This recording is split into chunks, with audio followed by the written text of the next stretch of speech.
Friends, నేను ముందే చెప్తున్నా, నేను ఇరాన్ కానీ ఇజ్రాయెల్ కానీ సపోర్ట్ గా మాట్లాడడం లేదు. కేవలం మన ఈ వీడియోలో మనము ఇరాన్ ఇజ్రాయెల్ వార్ ఎందుకు జరిగింది, ఎవరు స్టార్ట్ చేశారు, యుఎస్ ఎంట్రీ తర్వాత ఏం చేంజెస్ వచ్చాయి, డొనాల్డ్ ట్రంప్ సీజ్ ఫైర్ ప్రకటించిన తర్వాత రెండు దేశాలు శాంతిని పాటించాయా లేకుంటే వారిని కొనసాగించా అనే దానిపైన మన వీడియోలో తెలుసుకోవడానికి ట్రై చేద్దాము.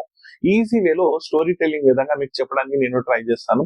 అయితే ఈ రెండు దేశాలు కూడా మన భారతదేశానికి చాలా మంచి మిత్ర దేశాలు. ఒక దేశం నుంచి మనకు డిఫెన్స్ సపోర్ట్ ఉంటే ఇంకో దేశం నుంచి మనకు ట్రేడ్ సపోర్ట్ ఉంది. ఇది ఇప్పటి నుంచి కాదు, కొన్ని సంవత్సరాల నుంచి కూడా, ఎర్లీ స్టేజెస్ నుంచి కూడా మనకి రెండు దేశాల నుంచి మంచి సపోర్ట్, మంచి ఫ్రెండ్షిప్ అనేది ఉంది.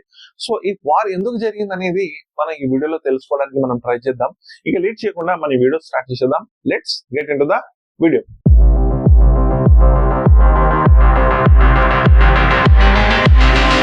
Hi friends, let's welcome back to my channel Syed talks. Friends, Iran Israel war అనేది June 13, 2025 నాడు జరిగింది. అయితే ఇజ్రాయెల్ ఇరాన్ లక్ష్యంగా చేసుకుని ఇరాన్ లోని న్యూక్లియర్ సైట్స్, దాంతో పాటుగా ఆర్మీ బేసెస్, దాంతో పాటుగా ఇంధన సౌకర్యాలు, అదే విధంగా న్యూక్లియర్ సైంటిస్టులను పై దాడి చేయడం అనేది జరిగింది. అయితే ఈ దాడిలో ఇరాన్ లోని చాలా న్యూక్లియర్ సైట్స్ అనేది డ్యామేజ్ అవ్వడం జరిగింది. దాంతో పాటుగా ఆర్మీ స్థావరాలు కూడా చాలా దెబ్బతిన్నాయి. వారి వెహికల్స్ పైన, వారి స్థావరాల పైన అటాక్ చేయడం అనేది జరిగింది. ఈ దాడిలో చాలా మంది ఆర్మీ జనరల్స్, చాలా పెద్ద పెద్ద లీడర్స్ కూడా చనిపోవడం జరిగింది. అదే విధంగా అక్కడి న్యూక్లియర్ సైంటిస్టులు కూడా చనిపోవడం అనేది జరిగింది. దాదాపు 5 నుంచి 6 న్యూక్లియర్ సైంటిస్టులు కూడా చనిపోవడం అనేది జరిగింది. అయితే దీనికి నాయకత్వం వహిస్తూ ఇజ్రాయెల్ ప్రధాని అయిన బెంజమిన్ నెతన్యాహు తను ఏం చెప్తున్నాడంటే, ఇరాన్ న్యూక్లియర్ సైట్స్ ని డెవలప్ చేస్తుంది, న్యూక్లియర్ వెపన్స్ ని డెవలప్ చేస్తుంది. దాని నుంచి రేపటి రోజు మా పైన వీళ్ళు అటాక్ చేసే ఛాన్సెస్ ఉన్నాయి.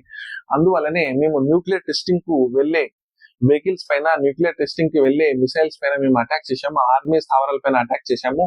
దీన్ని మేము ఆపరేషన్ రైజింగ్ లయన్ అనే పేరుతో మేము అటాక్ చేయడం అనేది జరిగింది. దీని నుంచి మా కంట్రీకి థ్రెట్ ఉంది అని చెప్పడం జరిగింది. దాంతో పాటుగా యుఎస్ పైన కూడా వీరు దీని నుంచి అటాక్ చేస్తారని చెప్పడం అనేది జరిగింది బెంజమిన్ నెతన్యాహు. అయితే international atomic energy agency reports ప్రకారం ఏంటంటే, వమన్ యురేనియం అనేది ఇరాన్ లో పుష్కలంగా ఉంది. దాని నుంచి న్యూక్లియర్ వెపన్స్ అనేది తయారు చేయడానికి చాలా సౌలభ్యంగా ఉంటుంది. అయితే ఇది తయారు చేయడానికి ఇరాన్ అనేది ట్రై చేస్తుందని చెప్పి చాలా రోజుల నుంచి ఉన్న వాదన. అయితే ఈ దాడికి ప్రతిదాడిగా ఇరాన్ కూడా చాలా పెద్ద దాడి చేసింది. కానీ ఈ రెండు దేశాల మధ్య చాలా వ్యత్యాసం ఉంది. ఎందుకంటే ఇజ్రాయెల్ డిఫెన్స్ లో చాలా తోపు, వరల్డ్ లోనే ది బెస్ట్ డిఫెన్స్ సిస్టమ్ గా మనం ఇజ్రాయెల్ ని చూస్తాం. కానీ ఇరాన్ డిఫెన్స్ సిస్టమ్ చాలా వీక్. ఎందుకంటే ఇరాన్ లో అప్గ్రేడెడ్ ఎక్విప్మెంట్స్ అనేవి లేవు. వాళ్ళకి డిఫెన్స్ సిస్టమ్, శాటిలైట్ సిస్టమ్ కూడా అంతగా లేదు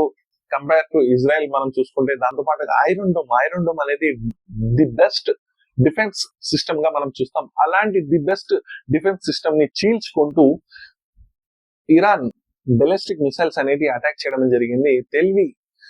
అల్ తెల్వి అని చెప్పి ఇజ్రాయెల్ లో ఒక నగరం ఉంది. ఆ నగరం పైన వీళ్ళు అటాక్ చేయడం జరిగింది. ఈ అటాక్స్ తోని చాలా వందల మిసైల్స్ ఈ ఐరన్ డోమ్ ని తప్పించుకొని, వాళ్ళ రాడార్ ని తప్పించుకొని అటాక్ చేయడం జరిగింది. చాలా భవనాలు నీలమట్టమయ్యాయి. దాంతో పాటుగా కొన్ని వందల మంది ప్రాణాలను కూడా కోల్పోయారు.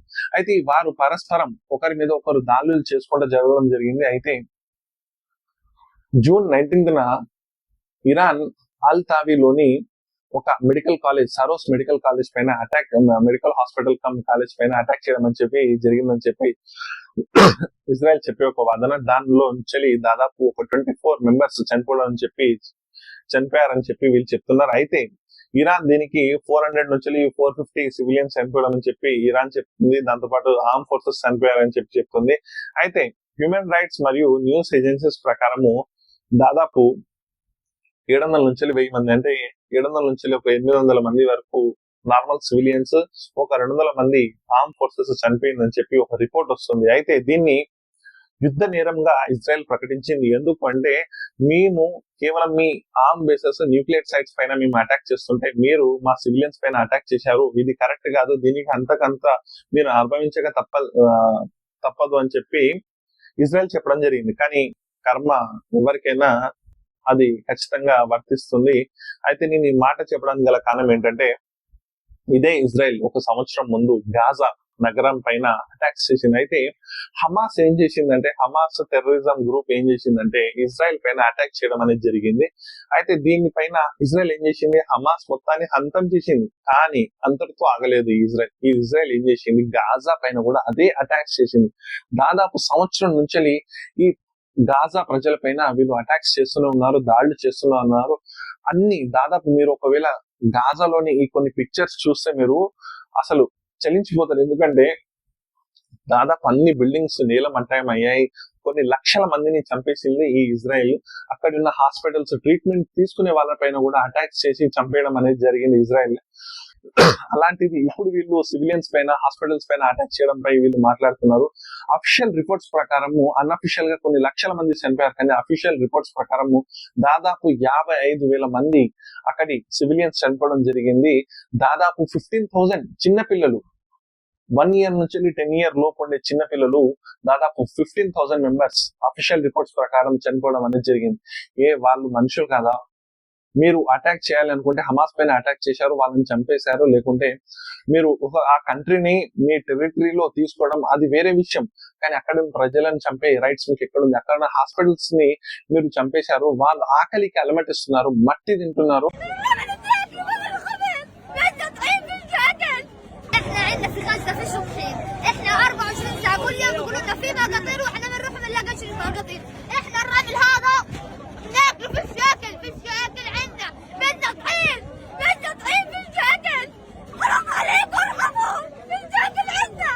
అక్కడి ప్రజలు గ్రాస్ తింటున్నారు, లిటరల్ గా చెప్పాలంటే గడ్డి తింటున్నారు.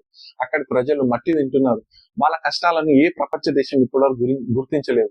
హమాస్ పైన అటాక్ చేసింది ఓకే, కానీ అక్కడి ప్రజలు ఏం చేశారని చెప్తే, రేపటి రోజు నితిన్ నువ్వా ఏం చెప్తాడంటే, రేపటి రోజు ఇవే ప్రజలు హమాస్ లో కలుస్తారు, మళ్ళీ వీళ్ళ నుంచి థ్రెట్ ఉందని చెప్తున్నారు. మరి అదే విషయం మీ సివిలియన్స్ పైన వర్తించదా? అదే కర్మ హిట్ బ్యాక్ అని చెప్తారు కదా, అదే జరిగింది ఇజ్రాయెల్ పైన కూడా.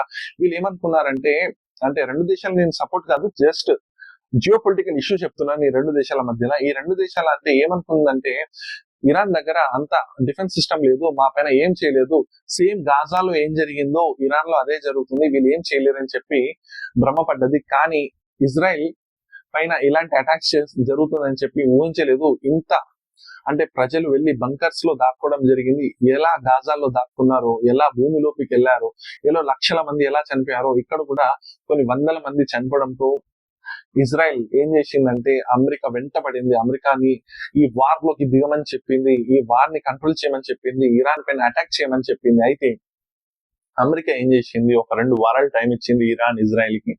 మీరే ఏం చేయండి, ఒక సీజ్ ఫైర్ చేసుకోండి, మీరు ఒక శాంతి ఒప్పందానికి రండి, వార్ విరమించుకోండి అని చెప్పి చెప్పడం జరిగింది. అయితే 2 వారాలు టైం ఇచ్చిన తర్వాత కూడా అయితే ఈ మధ్య వార్ అనేది కొనసాగుతూనే ఉందని చెప్పి, ఎలాగైనా ఈ వార్ ఆపాలని చెప్పి ఇజ్రాయెల్ ఎక్కువ ప్రెషర్ వల్ల ఏం చేసింది, అమెరికా డొనాల్డ్ ట్రంప్ ఏం చేసింది, వార్ లో దిగడం జరిగింది. దాదాపు ఒక 3 సైట్స్, నొటాన్జా, దాంతో పాటుగా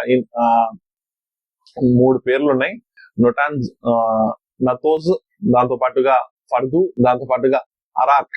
ఈ ప్లేసెస్ పైన, ఈ న్యూక్లియర్ సైట్స్ పైన అమెరికా దాదాపు భూమి లోపలికి వెళ్ళి మరి కూడా అటాక్స్, ఆ యురేనియం ని బ్లాస్ట్ చేయడం అనేది, అటాక్ చేయడం అనేది, దాడులు చేయడం అనేది జరిగింది. అయితే ఇరాన్ చక్కగా ఈ ప్లేసెస్ ని మేము దాచుకున్నాము, వేరే ప్లేస్ కి షిఫ్ట్ చేశామని చెప్తుంది. కానీ ఈ అటాక్స్ జరిగినాయని చెప్పి యుఎస్ ప్రకటించుకుంది.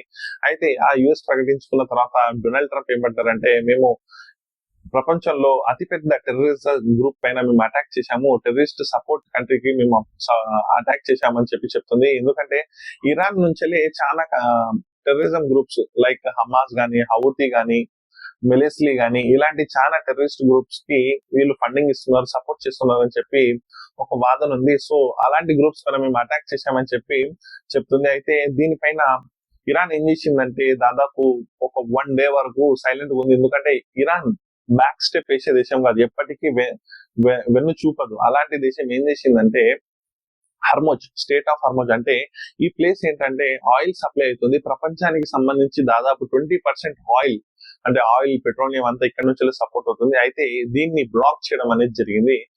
దీని నుంచి బ్లాక్ అవ్వడం వల్ల ఆర్థిక ప్రపంచం మొత్తము ఏమైతే ఎకనామికల్ క్రైసిస్ లో వెళ్ళిపోయే ఛాన్సెస్ ఉండే. అయితే ఇది ఒక రోజు జరిగింది. దీని తర్వాత ఏం చేసింది, ఇరాన్ యుఎస్ ఆర్మ్ బేసెస్ అయిన ఖతర్ లోని యుఎస్ ఆర్మ్ బేసెస్, బహ్రెయిన్ లోని యుఎస్ ఆర్మ్ బేసెస్, ఇరాన్ లోని, ఇరాక్ లోని యుఎస్ ఆర్మ్ బేసెస్ పైన వీరు దాడులు చేయడం జరిగింది. దాదాపు కొన్ని వందల మందిని కొంత ల్యాండ్ పైన అటాక్ చేయడం అనేది జరిగింది. అటాక్ చేసిన తర్వాత డొనాల్డ్ ట్రంప్ అయితే ప్రపంచం ముందు డొనాల్డ్ ట్రంప్ సీజ్ ఫైర్ జరిగిందని చెప్పి నిన్న ప్రకటించుకోవడం జరిగింది.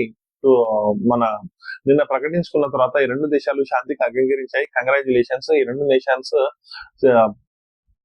సీజ్ ఫైర్ కి అంగీకరించాయి. ఇక మీరు ఇప్పుడు ప్రపంచ దేశాలు శాంతిగా ఉండొచ్చు అని చెప్పి డొనాల్డ్ ట్రంప్ ఇది నా వల్ల జరిగిందని చెప్పి చెప్పుకోవడం జరిగింది. అయితే దీనిపైన ఇజ్రాయెల్ ఏమంటదంటే, మేము చాలా ప్లేసెస్ పైన అటాక్ చేశాము, మాదే పై చేయి, చాలా న్యూక్లియర్ సైట్స్ మేము ధ్వంసం చేశామని చెప్పి ఇజ్రాయెల్ చెప్పడం జరుగుతుంది. అయితే ఇరాన్ ఇక్కడ ఏం చెప్తుందంటే, రెండు పెద్ద నేషన్స్ తోని, రెండు డిఫెన్స్ లో బెస్ట్ అయిన నేషన్స్ తోని మేము పోట్లాడి యుఎస్ సైనిక స్థావరాలను మేము కూల్చడము, దాంతో పాటుగా ఇజ్రాయెల్ లోని చాలా ప్లేసెస్ ని నేలమట్టం చేయడం, ఒక సిటీలో చాలా ప్లేసెస్ ని మేము నేలమట్టం చేశాము అని చెప్పి గొప్పగా ఇరాన్ చెప్పుకోవడము, దాంతో పాటుగా ట్రంప్ మా పైన కాలబైరానికి వచ్చాడు, ఎలాగైనా ఈ సీజ్ ఫైర్ ఒప్పుకోండి అని చెప్పి రిక్వెస్ట్ చేశాడు, లిటరల్లీ బెక్ చేశాడు అని చెప్పి ఇరాన్ చెప్తుంది. ఏదేమైతే మేము ప్రజెంట్ సీజ్ ఫైర్ జరిగిందని చెప్పిన తర్వాత కూడా పరస్పరం దాడులు అనేవి జరిగాయి. ఇజ్రాయెల్ చాలా ఎయిర్ బేసెస్ పైన కూడా అటాక్ చేయడం అనేది జరిగింది. ఇరాన్ కూడా కౌంటర్ అటాక్ చేస్తుంది అన్నట్లు కూడా వార్తలు వచ్చాయి. అయితే ప్రజెంట్ కొంత వరకు ఈ సీజ్ ఫైర్ జరిగిందనే తెలుస్తుంది మనకు. దీనిపైన మీ అభిప్రాయం ఏంటి అనేది కామెంట్ రూపంలో తెలపండి. మీకు ఏమనిపిస్తుంది, ఎవరిది రైట్, ఎవరిది తప్పు? దాంతో పాటుగా ఈ వార్ ఆగడం వల్ల నిజంగానే ట్రంప్ హస్తం ఉందా, లేకుంటే ఏమని అనుకుంటున్నారు? ఈ వార్ పైన మీకు ఎలాంటి ఒపీనియన్ ఉన్నా మీరు కామెంట్ రూపంలో తెలియచేయండి. ఇంతటితో మన వీడియో అనేది కంప్లీట్ అయింది.